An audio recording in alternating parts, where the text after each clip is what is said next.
Сәлем достар, сіздермен бірге бәрі бар арнасы. Бүгін біз Хазіреті Дәуд алейхиссаламның ұлы Сүлеймен пайғамбар жайлы айтамыз.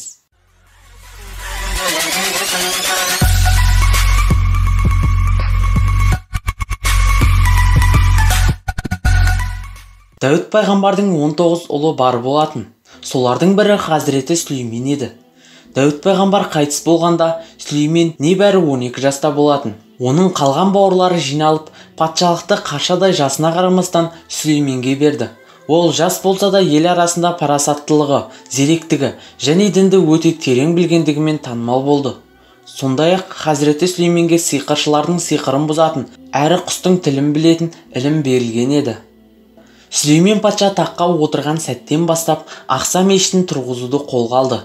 Құрылысқа адам мен жындардан мықты шеберлер мен ұсталарды жинады. Бұлардың арасында шайтандар да бар, әрі олардан дәріс алған адамдар да бар болатын. Осы адамдар күндердің бірінде адам мен жынның шайтандарын Хазіреті Сүлейменге қарсы айдап салып, ел ішінде бүлік шығарды.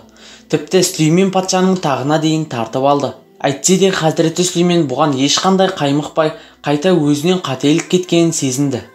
Бір күні Хақ тағалаға: «Е Раббым, менен өзге ешбір жанға нәсіп болмайтын дүние мүлік пен патшалық бер», деп дұға етеді. Хақ тағала оның дұғасын қабыл етіп, өз қалауынан да артық несібе берді. Сүлеймен пайғамбар желдің өзі бағынып, оның тағымен қоса қалаған жеріне апаратын болды. Желдің жылдамдығы таң атқаннан күн батқанға дейін 2 айшылық жол еді.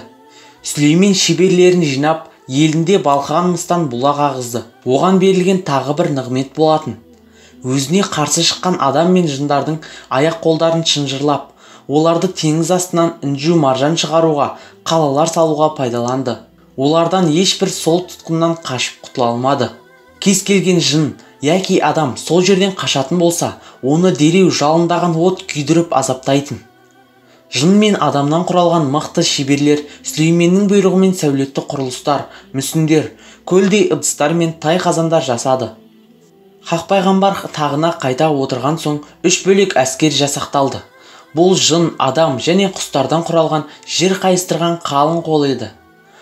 Ол осы қалың қолын бастап желге мініп, қалаған жеріне барды. Бірде ол Ақса мешітін бітірген соң қажылық үшін Меккеге барды. Қайтарда Таифтан өтіп бара жатып бір қойнауға кезікті. Сол жерде құмырсқаның үйлеуі бар еді. Олар өз ризықтарын жинау үшін қойнауға жайылып кеткен болатын. Сүлейменнің қалың қолын көрген құмырсқа патшайымы: «Уа құмырсқалар, тезірек үйлеулеріңе қайтыңдар. Мына жақтан Сүлеймен патшаның жер қайыстырған қалың қолы келе жатыр. Егер сендер тезірек жасырынбасаңдар, олар езіп, жаншып өте шығады. Қанекей тездетіңдер», деп дауыстайды. Хазіреті Сүлеймен жан-жануарлардың тілін түсіне алатын. Ол құмырсқаның сөзін естіп күлімсіреді де: «Раббым, маған және әке-шешеме рахмет еткен нығметтеріңе шүкір етуімді, әрі өзіңді разы болатын іс істеуімді нәсіп ет те, өз рахымыңмен салиқалы құлдарының арасына қоса көр», деп дұға етіп шүкіршілік білдіреді. Әрі қарай сапарын жалғастырған Сүлеймен патша түске қарай Санға деген жерге келді. Ол жер қатты ұнағандықтан сонда түстенбекші болды. Алайда су таба алмады. Сүлеймен патша әскерінің ішіндегі Құт-құт деген құсқа шөл далада су табу міндеті жүктелді. Ол су тапқан кезде сол жерді айналып ұшып жүріп алатын. Осы жолы ол ұшып жүріп, өзіне ұқсас бір құсты көріп, қасына қона кетеді. Екеуі бір сәт шықылықтап тұрды да, жұптасып бір жаққа ұша жөнелді. Сол уақытта Сүлеймен патша Құт-құтқа тапсырма бермек болып жан-жағына қарайды да, көзіне түспеген соң: «Әлгі Құт-құт қайда кеткен? Егер ол жоқ болса, әскер сусыз қалады. Ол рұқсатсыз кетіп, әскери тәртіпті бұзған үшін қатаң жазаланады. Егер өзінің іс-әрекеті дұрыс деп ойлайтын болса, маған айқын дәлелдерін алып келсін. Әйтпесе оны менің қолымнан ешкім құтқара алмайды», деп ашу шақырады. Көп кешікпей Құт-құт та келіп: «Уа патшам, мен сен білмеген бір нәрсені біліп келіп отырмын. Пәлен деген жерде Сәбә деген ел бар екен. Олардың падишасы әйел екен. Онда дүниенің түр-түрі бар. Тіпті өзінің үлкен тағы да бар көрінеді. Сөйте тұра өзінің де, халқының да күнге табынып жатқандарын өз көзіммен көрдім. әзәзіл оларды осал жерлерінен ұстап, шірік істердің барлығын керемет қып көрсетіп, жолдан тайдырыпты. Олар осы беттерімен кете берсе, тура жолды мүлдем таба алмайды. Көктер мен жердегі көместі көрнеуге шығаратын, өсімдіктерді өсіретін Алла тағалаға неге сәжде етпейді? Ұлы ғарыштың Раббысы Аллах, одан өзге ешбір тәңір жоқ деп болған жайды баян етеді. Сәбә елінің падишасы Бәлқис болатын. Сәбә елі Санға қаласынан тура 3 күндік жер еді. Сүлеймен патша жарайды, сөзің рас па әлде жалған ба? Байқап көрелік, деді де аздан соң оған бір хат беріп, мына хатымды алып барып, әлгі падишаның алдына таста. Сол жерде күтіп тұр. Олардың не жауап беретіндерін біліп қайт, дейді. Құт-құт хатты алып ұша жөнеледі. Ол патша әйелдің қасына барып, хатты тастады да, жоғарыдағы бір жерге барып қонақтап отырды. Бәлқистің 312 кеңесшісі бар еді. Әрбір кеңесшісі 10 000 адамнан өкілі болатын. Ол кеңесшілерін жинап, менің алдымда бір хат келіп түсті. Ол хатта, хат Сүлейменнен, Рахман, рахымды Аллахтың атымен бастаймын. Маған қарсылық көрсетпеңдер. Бағынғандарыңды білдіріп алдыма келіңдер деп жазыпты. Осыған не айтасыңдар, дейді. Олар, біз мықты қаруланған қалың қолмыз, осал жандар емеспіз. Бірақ бұйрық беру сенің қолыңда. Сен не десең біз соған әзірміз, деп жауап береді. Бәлқис ұзақ ойланып ақырында, сөз жоқ. Патшалар бір елге кіретін болса, сол жерде жермен жексен етіп, елдің ақсүйектерін қор қылады. Біз одан да оған арнайы сыйлық әзірлеп, елшілерімізден беріп жіберейік, деді. Бұған барлығы келісті, әрі осыны бұлжытпай орындады. Сүлеймен патша олардың келетінін Хұт-Хұт арқылы алдын ала біліп алған. Елшілер келіп сыйлығын ұсынғанда, ол қаһарланып, сендер маған мал дүние беріп көмектескелі жүрсіңдер ме? Аллах тағалаға шүкір, оның бергені сендердікінен әлде қайда көп. Сыйлықтарың өздеріне, маған оның лақтың терісіндей де қадірі жоқ. Тезірек елдеріне қайтыңдар. Көп кешікпей оларды шыбын құрлы көрмейтін жер қайысқан қалың қолмен барып елдеріне түгелде қуып, астынан тағын, басынан бағын алып сорын қайнатамын деп қайтарып жібереді. Жаушылар Бәлқисқа тездетіп барып, болған жайды баяндайды. Амалы құрыған Бәлқис уәзір қолбасшыларын ертіп жолға шығады. Сапарға шығысымен Сүлеймен патшаға шабарманын жіберіп, бағынғалы келе жатқанын хабарлайды. Бәлқис тағын қатты жақсы көретін. Ол жолға шығарда сол тағын сарайдың ең құпия жасырын жеріне қойып, құлыптап, кілттерін өздерімен бірге алып жүретін. Сүлеймен патша оның жолға шыққанын мұсылман болуға бет бұрды деп есептеп, мұғжиза көрсетпей-ақ иманға күмәнсіз келуіне бір себеп іздеді. Ол дереу жын мен адамдардың үлкендерін шақырып алып, «Ей көсемдер, олар маған мойынсұнып келуден бұрын, әлгі әйелдің тағын араларында жылдам алып келетін біреу бар ма?» деп сұрайды. Сонда Ифрит деген бір жын, оны орныңнан тұрмай-ақ жатып алып келемін. Рас, осыған шамам жетеді, дейді.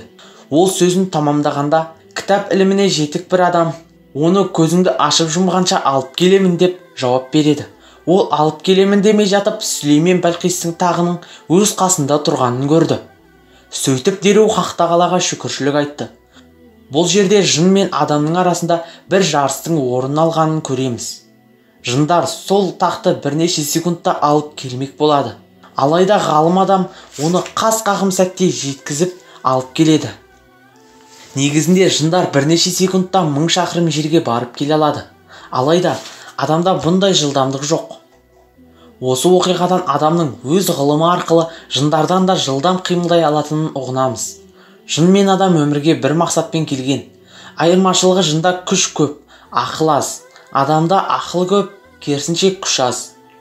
Жын бір яки бірнеше тонна жүкті бір өзі көтеруі мүмкін, бірақ ақыл санаға жүйрік емес. Сондықтан да олар адам халифаға бағынады. Кейбір деректерде тақ келген кезде Бәлқистің сарайындағы дауыстар да бірге келген деседі. Бұл Сүлейменге қатысты мұғжиза болғанымен ғылымға ой тастатуда. Қазіргі кезде дыбыс пен бейнені бір сәтте қашықтықтан алып келу мүмкіндігі болса, болашақта заттарды да демде қашыққа тасымалдау жолға қойылуы мүмкін. Құран бізге осы жаңалыққа ишарат етуде. Сүлеймен патша шеберлеріне бұйрық беріп, тақтың ою өрнегін өзгертіп тастайды. Яғни Бәлқис сол таққа өздеріне тән пұтқа табыну белгісін салдыртқан еді. Сүлеймен патша сол тақтың барлығын күнге табынуға қатысты ою-өрнектерді жойып, орнына тағутты бейнелеткен еді. Бәлқис келгенде оған тағын көрсетіп, тағың осындай ма еді деп сұрайды. Ол әрі-бері қарап, осыған қатты ұқсайды дейді. Бәлқис ою-өрнектерін жақсы білетін. Ол өзінің тағына бейнеленген тамаша бедерлерден тағуттың хақ, күнге табынудың жалған екендігін айқын байқайды. Сондықтан оның мұсылман болуына сәл ғана қалған болатын. Хазіреті Сүлеймен оны сарайға ертіп кіргізді. Сарайға кірген жерде хауыз жасап, оны суға толтырып, бетін әйнекпен жауып қойған еді. Бәлқис суды көріп, бетіндегі әйнекті байқамай, суды кешпек болып етегін көтере бастады. Сонда Сүлеймен патша оған: расында ол әйнекпен жарқылдатып жасалған сарай деді. Бәлқис сол сәтте Сүлеймен патшаның дүние-мүлік жағынан да, парасаттылық пен сана жағынан да өзінен әлде қайда асқақ та биік екендігін аңғарды.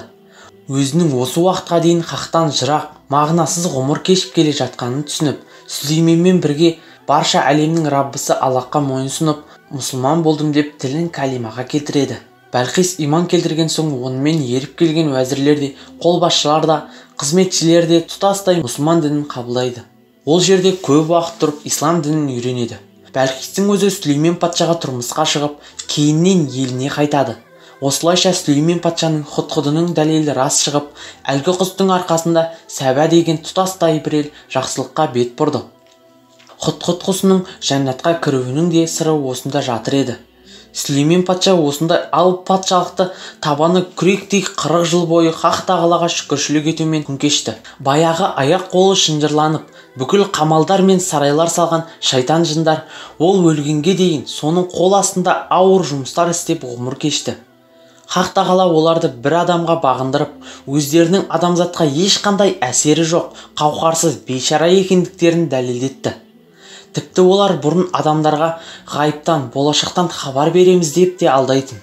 Алайда ажалы жеткен күні Хазіреті Сүлейменнің олардың көз алдарында өлгенін болжағыш бола тұра білмей қалуы өте күлкілі жайт еді. Иә, Сүлеймен патша бір күні таяғына сүйеніп, сарай салып қамал қалап жатқан жындарға қарап тұрған болатын. Жын-шайтандар қастарында бақылап тұрған Сүлейменді көріп, ауыр жұмыстарын дамылсыз істей берді. Бір кезде аяқ астынан ажал жетті де, Сүлеймен патша таяқ ұстаған күйі жан тапсырды. Алайда жын-шайтандар оны өздеріне қарап тұр екен деп ойлап, жұмыстарын әрі қарай жалғастыра береді. Осылайша бірнеше күн өтті. Сол кезде бір құрт келіп, әлгі аса таяқты кеміріп жей бастады. Уақыт зулап өтіп, бір күні аса таяқ мүжіліп сынды да, Сүлеймен пайғамбар таяқпен бірге жерге құлап түсті. Жын-шайтандар сонда ғана Сүлеймен әлейхиссаламның бақилық болғанынан қарап, аяқ қолдарындағы кісенді бұзып, жан-жаққа қаша жөнеледі. Құран кәрімде, егер жындар ғайыпты білгенде, өздерін текке азапқа салып, ауыр жұмыс істеп қиналмас еді дейді. Алла тағала осы оқиғадан бізге жын-шайтанның адамды бағындыратындай емес, тым қауқарсыз екенін ұқтырады. Сүлеймен пайғамбар қайтыс болған соң, ол үстемдік еткен алып мемлекет Яхуда және Исраил болып екіге бөлінеді. Осымен бүгінгі бейнемізді аяқтаймыз. Видеоны ұнаса лайк басып, өз пікірлеріңізді комментарияға қалдырыңыздар. Егер арнамызға жазылмаған болсаңыздар, подписация мәзірін басып, жанында шыққан қоңырау шаны басып қойыңыздар. Келесі кездескенше, YouTube-тың қызығын бөліскенше достар.